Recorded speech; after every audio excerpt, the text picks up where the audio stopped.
traveller as he looked into the gulf below, and Dr. Menheniot gave an involuntary shudder. Another moment and the engine came on the viaduct. Menheniot started up with a half-articulate exclamation. "What in God's name—" he began. He opened the carriage door, seemed as if he were going to clamber out, to try and make his way along the footboard to a distant carriage, outside which a girl was standing, holding on to the brass handrail at the side of the door. She had that instant stepped out, or been thrust out. Menheniot knew not which. He had seen nothing till he saw her standing there, a slender figure in a light–coloured gown, thin draperies fluttering in the wind. Standing there, hanging between life and death, a creature to be rescued somehow, were it at the hazard of a man's life. Before he could put himself in peril, the chance of rescue was over. A wild shriek ran through the wood. A fluttering form went whirling down the ravine, flashing white athwart the sunlit greenery, and lay half buried amidst a tangle of ferns and wild–flowers at the bottom of the gorge. 20 or 30 heads were thrust out of the windows. The train, which to Dr. Menheniot's eye just now had seemed almost empty, was now alive with people. The engine slackened speed, and stopped at about 100 yards from the scene of the catastrophe. A dozen men of different ages and qualities leaped out of the train and clambered down the embankment. Among others, Julian Wyllard, the lord of the manor of Penmorval, a man of middle age, soberly attired, a tall, stately figure, a man of mark in this part of the country, before whom all gave way, except little Dr. Menheniot, who hurried on ahead, intent upon affording professional help, if such help could avail.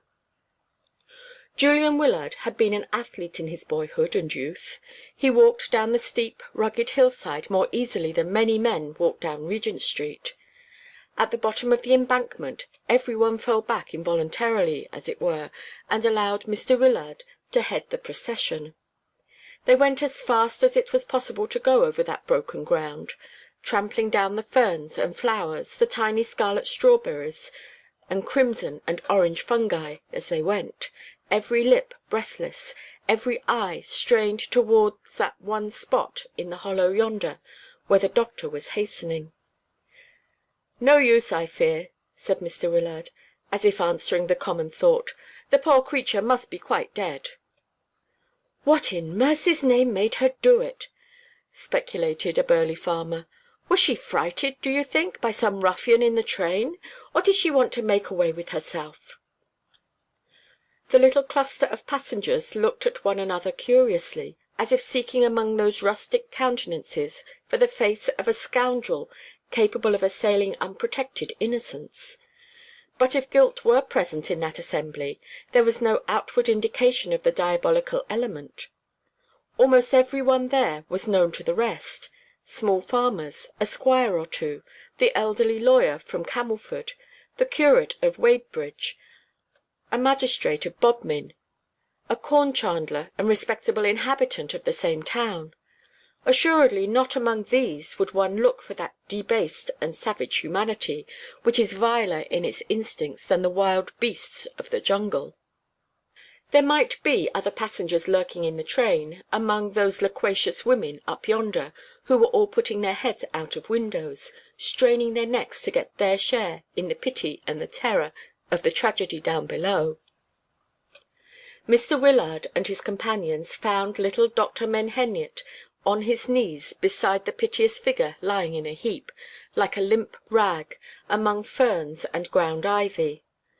He had lifted the poor bruised head upon his arm, and he was looking down at the dead face, the open eyes gazing in the set stare of a great horror. Horror at the wretch who flung her down, or at that awful gulf of death self–sought? Who could tell?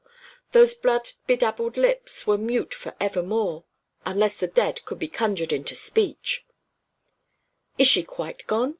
asked Julian Wyllard, his compassionate countenance calm amidst the agitation of the little crowd. That spectacle of sudden violent death was no new thing to his eye.